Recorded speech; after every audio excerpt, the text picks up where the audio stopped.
Welcome. Thank you. Did we get you out of bed? No, I mean, at some point, yes. How are you, Anish? Good to see you here. It's been a while. I've been hearing a lot of things about you, and she blames All a bad. lot. She blames a lot of things on you. Yeah. First of all, we all Watch Anish, 1.7 million followers. It would have had like 10 million followers if Instagram hadn't been bought by Zuckerberg. But never mind about that. That's a whole different thing. What I'd like to say is that this man is responsible for watch blogging. This man is responsible. Yes, you are. But you had a bit of a shift in your career, right? But this man, first of all, is the reason why watches then became on Instagram and the riches and the wrists happened and everything like that. And also why the prices are so high. Oh no, you can't blame him. For Want to bet? He made every watch famous. How about COVID? I think that was COVID, a time. Money. America printed trillions of dollars. That wasn't me. I didn't do it at home. Thank you. How did you start? I started like early 2000s, like being interested in watches. Oh, it's so cool, it's so nice, oh, it's interesting. I see this auction result. Oh, I didn't know a watch that was bought for $500 in the 70s could now sell for $200,000, and it was interesting for me. So I started learning and researching and buying all these like reference books from like Japan and Italy. That's the thing. There's everyone always talks about like the educational aspect of it, really swatting up. Yeah, it's super interesting. But the problem was that, not the problem, but what I found was that everyone that I was talking to about watches was 20, 30 years older than me. Right. So me, I was like mid-late 20s at that time. And there was no one my age that I could talk to about watches, so I thought, okay, let me start a blog, maybe something a bit younger, you know, this type of thing, like a more conversational language. So I started on Tumblr in like 2009, I think. He's showing his age. Showing his age. Yeah. And then after I found Instagram, I was like, oh, this is cool. It's like picture based and Yeah, I love it. That's why I was first into Instagram. Really, you just went. I know you worked hard behind the scenes, but then all of a sudden Instagram just went like that, right? Yeah, because you had fantastic content. It happened kind of at the right time. There was no strategy. There was no thinking behind it. It was I like think because you come across as very genuine, so I think that's why, in terms of content, it works really well. I try, you know. It's kind of like I just figured that if I think something is genuinely nice or cool or interesting, then maybe other people will think the same. And the authenticity is a big part of what we do. I think, you know, we're not, you know, we're not watch dealers. We're not, you know, it's not our interest to sell something to someone. So at least like the opinion is a bit more authentic. There's no like leverage behind it from that side of it. Yeah, so they trust you. Company, of course, you know, we have clients like this, but it's kind of, I had to make a decision when I was on my own back in the day about how to turn it into a business. And it was more interesting to do like marketing strategy than it was to like sell watches. So what's your biggest market in terms of followers? I don't know, not really. You know, it's quite global. It's not really like how it used to be with magazines. It was like, we're in all these hotels or we're in these airport lounges or whatever. With social media, it's like everywhere. So everywhere. Anyone with a phone, like anywhere in the world, is. I love that. How do you feel the watch industry has changed since you started? I think the awareness is a lot more. The awareness of the product is a lot more. The education is easier to access. Yeah. You know, you don't need to go and buy the books that I had to buy or go on like these very geeky forums that are very good and very credible and teach you a lot. But for someone that's just learning about watches, it's quite intimidating, right? So I think there's that word again, intimidating. And there's that cost element as well, I think, in terms of learning. Yeah. So I think that access to information now, because of the way we as humans have evolved in how we process information. So you're an educator as well. I mean, like in the very vaguest term, maybe. Yeah. So what's your how's your role changed from starting off about pictures and the market? So now you're much more into. Yeah, like we do a lot of brand strategy, communication strategy. We kind of bridge from the brand to the end consumer, right? Because I'm a consumer, I understand. I've been buying watches. I've been collecting watches from when I was young and was working like for a very low salary until all these stages of my life until now. So I understand that journey, but I think as a collector, I have a different mindset to maybe what an advertising agency would have, because I have like skin in the game. As I like that, skin in the game. We all have some skin in the game. So you go to all the shows, obviously. What do you think of Dubai Watch Week? Oh, it's very cool. What do you like about it? No, you know what I like here is that, one, you're in a city that has a lot of facility, a lot of infrastructure. So Geneva is nice, but you have 10 hotels and 10 restaurants, and that's it, you know, and the weather's not great, and, you know, it's like, it's a bit awkward to get around, whereas here, you come here, you have all this facility in DIFC, walking distance.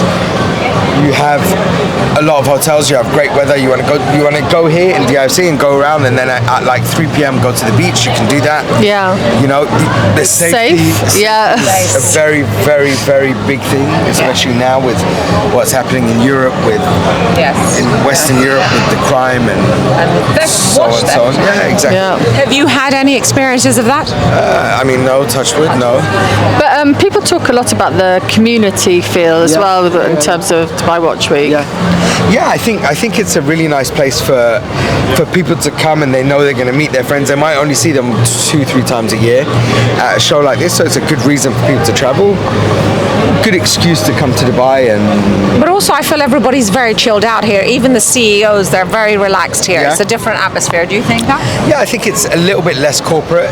They have all these like panels and educational elements to it, and it's quite inclusive, right? You just need to register. Inclusive, yeah, definitely. That's the word. So it's not like Watches and Wonders is a very B2B platform. It's like either you're a retailer or a distributor, or you're like VIP press, and that's the only way you can get in, or you have 2 days at the end where you can pay 200 francs and buy a ticket. But it's very business to business, transactional. And it's also a lot about selling there, isn't it? It's about Whereas here it's kind of like register your name, come in, walk around. You know, so like me as like an 18-year-old, it was like, you know, I really like this watch, but I don't want to go into the shop because I feel intimidated to go in, right? Yeah. It's like good all point. people in suits, and you know, I don't have the money. They're gonna think I'm wasting their time. So you have this real, you know, like scare factor of going in and trying to learn about stuff. So you stop yourself from learning about it. Yeah. Whereas here, I think they try to make it a lot more educational. You know, you see kids. And actually, last night we saw a bunch of 16, 17-year-olds, and they were like, "We're here because we love watches." Yeah, that's cool, right? Yeah, very cool. Yeah. I've got a silly question for you. What's the man's starter pack? Man starter pack. Yeah. like name 3 watches that you would. I don't know. You know, it really depends. I mean, you need a Rolex, I suppose. Submariner, Daytona. I don't know. I mean, I would say a vintage Rolex is more cool than a modern one. Yeah. I actually think a Santos is a good man. Santos is a nice, like Cartier, yes. You know, the thing is, like, it's such a personal choice, right? Yes, it's a very emotional thing. You don't need the watch to tell you the time. If I want to know the time, I'll pick up my phone. Yeah. So. Oh, that's interesting, actually. And he's just had a very important message that he needs to read. No, that is my wife. That is important. That is important. How are the girls? They're good.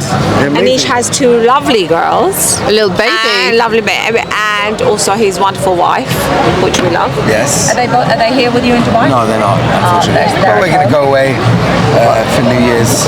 Why do you think there's, though, okay, forget the man starter, but why do you think there is a bromance between initially men and watches? I think it's like an expression, right? It's like, sorry.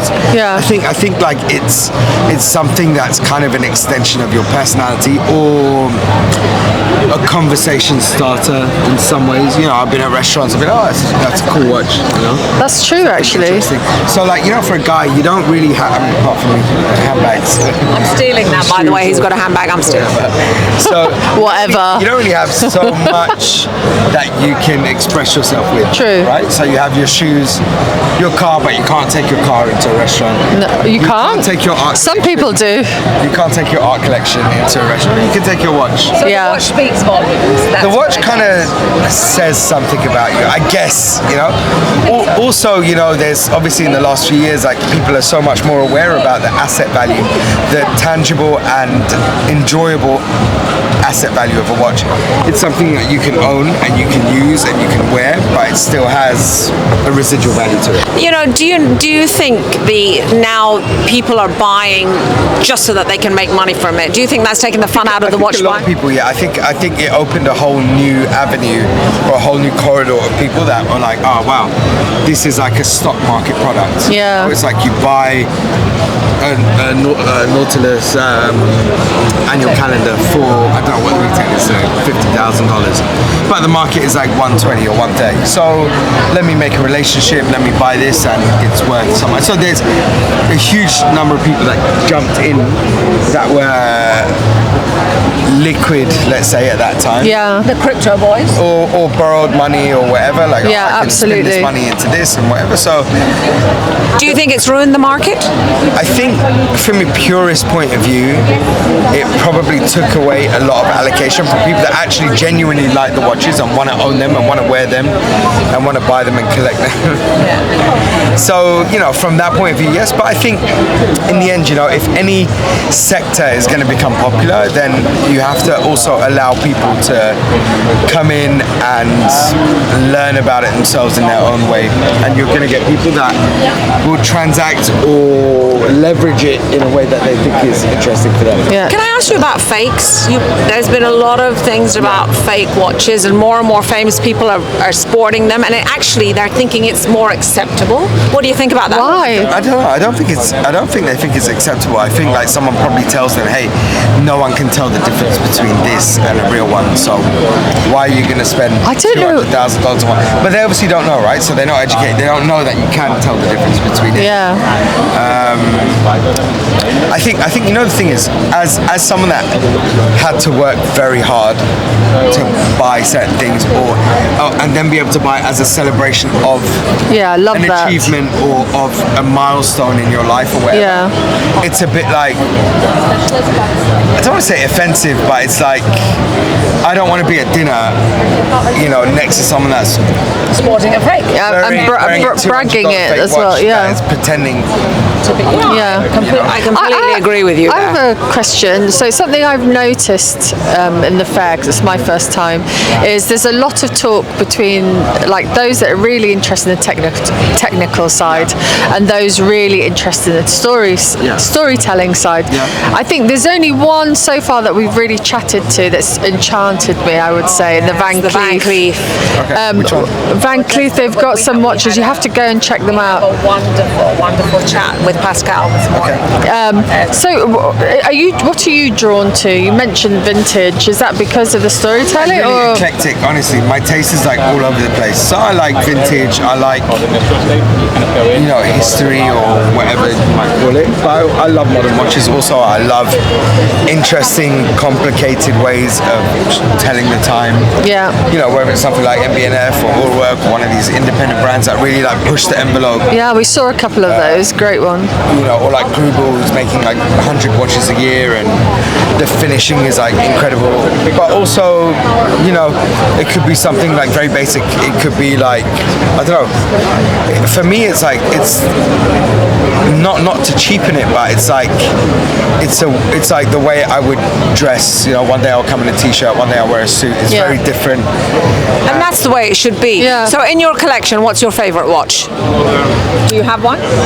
I mean, not singularly. I would say like it depends on the mood, depends where I'm going, depends who I'm meeting. Like, is that person I'm meeting today? Maybe they're gonna find this. Well, he made a very special watch You made today. a very special watch today. Can we To meet us, I'm hoping, not just to come to the fair. What you're wearing? It matches the t-shirt. So it's like a customized Nautilus in like white ceramic. Very beautiful. Lovely. I do We'll love catch the that. colour. It's very nice. And then for those wanting to jump in, Yeah. like into the sort of collection world, what do you think is the best entry level watch? You know, it's not really. It's a difficult question to answer, right? It's like Yeah. what is the reason for you collecting? Are you collecting for the residual value? Are you collecting because you're really interested in watches? Are you collecting because I don't know, you have some affinity to a brand. I think it's for someone that really wants to be able to cherish that watch at moment, and then just have that they can then hand down, like as an 18th birthday present. If you, it's really tough, you know. It's like it's such an emotional purchase. It is an emotional It's completely purchase. irrational because you don't need to buy an expensive watch. There's no That's value. true. You Thank don't you know, for saying really that. don't. No, Thank you you for don't. saying There's that. It's not food, it's not water, it's not shelter, Yes. it's not something that you need. But from like an emotional point of view or consumption point of view, you kind of, as humans, you have this desire to consume or celebrate or something, right? So from that point of view, yes, maybe. But then it's like, you know, what is it that you're going to buy and you're going to enjoy in 20 years or give to your children or give to your brother or dad, I don't know. So, traditionally, it always seems in the Arab world the Rolex or the Patek. So can I ask you? Holy Grail watch. The Holy Grail watch for you. While he's on his phone. His wife's. He's in big trouble with his wife. Yes, and that was my husband. And that was the delivery boy. Tell me, the Holy Grail. Holy Grail watch kind of changes all the time, right? It's like one day it'll be like, I really love this Patek, or I really love this vintage, like 6270 Daytona hand wound yellow gold. I've no idea what that means. With made primarily for the former Sultan of Oman. Oh. God rest his soul. He did have some great watches. He was an amazing collector. He had an incredible collection. Something like that. It could be something. It could be something. I don't know. It changes like all the time. Honestly. Okay, and if you had to pick an independent to watch now for someone coming up and coming, not MBNF, Group, say these people, not FP Join. These people are already at the top. I think you look at brands like Akrivia have grown so big so quickly. You look at Simon Brett, who's like super hyped right now. I think what's happened is this shift in the last 3 years of watches being like such a tangible collectible asset, and then the market like slowing down, and then people be like, you know what? If I'm spending $150,000 on a two-handed Nautilus with a date, now the market's kind of cooled. Maybe I'll just spend $300,000 or $150,000 on an independent watch brand that is actually much more limited in terms of production and like very interesting. So the hype builds the interest, and then the interest hopefully leads to education, and the education hopefully leads to a wider understanding of the market and the products. So here's a silly question. Oh, off you go, Nez. No, it's just because you're obviously a stylish man, and you know how, like, as women, we always like look at what other women, we sort of look to see what other women are wearing. As a man, That's such nice earrings. They're behind the back. Like that fucking bitch. Did you see her earrings? Cheap fucking earrings. That is definitely not my language. Definitely not me. No, but I will always like. Actually, I've gone up to someone and said, "I love what you're wearing." What would make you turn your head and, as a guy, walk past and say, "I love what he's wearing"? No, I appreciate and I find like interest in everything. Honestly, you know, like especially if he has a story for it. Like, I bought this on my when I got my pay rise or my promotion, or when my child was born. Don't know that. No, you don't know. No, but you just look at what he's wearing. Actually, the conversation is what's interesting. Yeah. Because going back to it, it's like such a personal decision in some ways, right? So if someone's like, "Oh, I just bought this because I heard it's expensive," then it's kind of that's dull. It's like very new money. Dull, Whereas if it's like, "Oh, you know, my dad always wanted to buy this watch, and my dad passed away, and I said to myself, I will buy this watch one day in honor of him." How nice! I love that. How nice is that? Regardless of the price, it could be $100. But I wasn't actually just talking about watches. I was just talking about aesthetic. I mean, it kind of depends, right? Here it's quite hot, so I mean, walking around in a suit is maybe a bit. You'll be like, what the? What is his challenge? Final thoughts on the industry. Where's it going from here? Up. Oh, what about? We didn't really ask about your thoughts of like this new trend in women. New trendy whip? What, like transsexuals? Is this like? No. Is this the trend we're talking We're gonna delete, but more. We're seeing how many more women collecting. Serious women collectors. You naughty boy. No, there are, and it's super cool. Also, you know, it's nice because I think it's also a piece of jewelry. It's also an expression from a female point of view. So yes, it's very nice. I think there are brands that are making really nice pieces for women. I think Van Cleef do a really nice job. I think Horlogerie do a really nice job. Patek makes some beautiful pieces. Yeah. You can go across the board, and I think women that become interested in watches from a technical point of view and not just from a jewelry aesthetic point of view in some ways. Do you know a girl called Watch Fashionista? She's got a good wrist. I heard about her. You don't like her choices of watches because they're just about pretty. No. But it's cool, right? It's like, but this is what it is. It's like, this is kind of how people get into watches, right? This was my idea in the beginning. It's like, okay, here's a watch on like a black velvet tray. So it's almost like a museum piece, like you can't touch. Whereas like, what Misha did is like, here's a watch with my bracelets, with my shoes, in my car, in my garden. You know, it's like adding like real life emotion to it. Yeah. So people feel, this is actually how people enjoy their watches. This is what you do. Yeah. You know? And it adds like an element of relatability, I think. You buy what you love. Buy what you love. You must for me, it's always about buying what I love. And I know that a lot of times people in the watch industry think, well, Misha doesn't have a flying tourbillon with a minute repeater that makes coffee in the morning as well. But Misha likes things that look cute on the wrist with bracelets. Right. Well, that's cool. Is there anything wrong with that? No. Very nice. Is there a final word from you? Because I really enjoyed actually what you've said in terms of your perspective on this world. I don't know, final word. I don't know. I'm not like someone to take so seriously, but I guess. No, but you've said some quite meaningful things actually, more than I thought you would. Yeah, she thought you were shallow. It's like he looks stupid, but maybe he read a book in his life once. No, not at all. Not like that, you meanie. No, look, it's really enjoyable. It's like really, I'm lucky to do something that I enjoy and have turned it, you know, with the help of my partners or whatever, into a business. Yeah. And you know, in the world, there's not many people that get to do something that they really enjoy in life as, you know, a business. So I'm happy for that.